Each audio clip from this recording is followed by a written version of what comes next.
गतकाली CAA विज्ञप्ति जारी करिथिला केंद्र गृह मंत्रालय 2019 डिसेम्बर में संसद में पास होइथिला एही सीएए एहाकु लागू हेबा परे अणमुस्लिम शरणार्थी को मिलिबो भारतीय नागरिकता।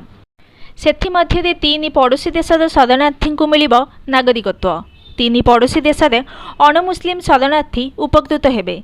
3 पड़ोशी देश हेले पाकिस्तान, अफगानिस्तान और बांग्लादेश। 2014 पूर्व शरण नहीं लोकों मिलिबो सुविधा। प्राय 30,000 शरणार्थी उपकृत होई परिबे बोली कुहा जाउछि। सीएए रो अर्थ हेउछि सिटीजनशिप अमेंडमेंट एक्ट। तेबे सीएए विज्ञप्ति जारी हेबार गोटिए दिन परे केंद्र गृह मंत्रालय आज एक वेब पोर्टाल लॉन्च करिछि। एहा माध्यम पाकिस्तान, बांग्लादेश एवं अफगानिस्तान अणमुसलमान प्रवासी भारतीय नागरिकत्व पई आवेदन करिपारिबे।